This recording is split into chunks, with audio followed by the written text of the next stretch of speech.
Alright, I thought this would be a perfect time to make a video. I know that I've had some customers kind of confused actually how to set up leaders for the original chains. So I went and cut a piece off an old cable that's still in pretty good condition that round off the ends. But again, this is just an old shaft that I just cut up basically 18 to 20 inches, and I'm going to create a leader. So the first thing I'll do is I'll get my original chain. Got my cable, got my casing. I'm going to go ahead and cut off about 4.5 inches. And what I'm going to do with that, that's actually going to go into the center of my chains, not for a measurement, but to protect the cable from the chain smacking back into it. And that might be a little too long. Doesn't need to be snug, but it just needs to have some kind of flex. But again, you want to protect that cable. Okay, so now I'm going to slide this on, my casing in there. Now the next step that I'll do, I'll push this to the end. Go ahead and set that set screw first. Now with just a few fingers, you're gonna feel some pressure. Then it's gonna be a 1/4 to a 1/2 inch turn. Hold for 2 seconds because I'm really allowing the set screws to set itself properly. I'm gonna do that all the way around.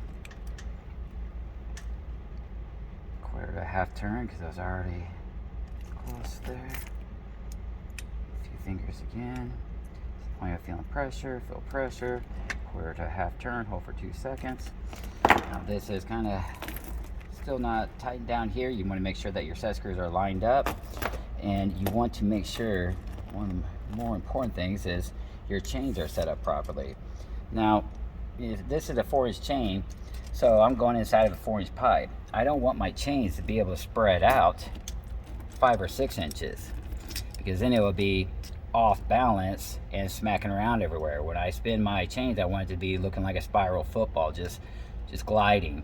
And how you want to do that is make it nice and balanced.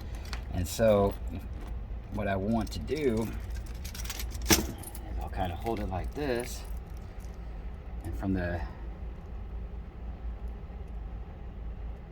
very tip of the carbide to the very tip of the carbide should be right there at 4 inches.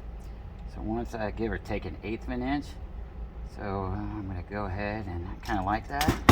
So now I'll come to the bottom set screw. A few fingers, feel pressure. 1/4 to a 1/2 turn. Do that all the way around.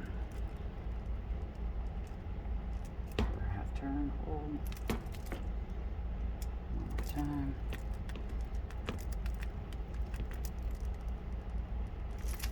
Now they should only be able to spread out right there about 4 inches from the very tip to the very tip.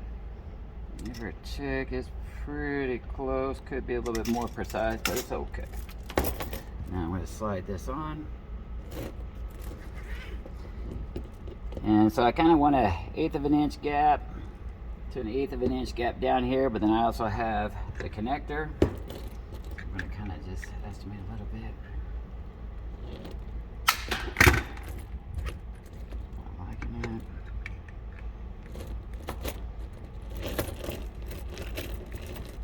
I should have gloves on because now I got cable oil all over. Now then my cable connector is going to fit on about 3/4 of an inch. It's going to slide on, and I would like to have it a little bit more filled in there, but it's just kind of get the rough idea.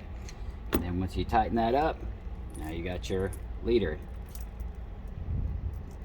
All right, hope that helps.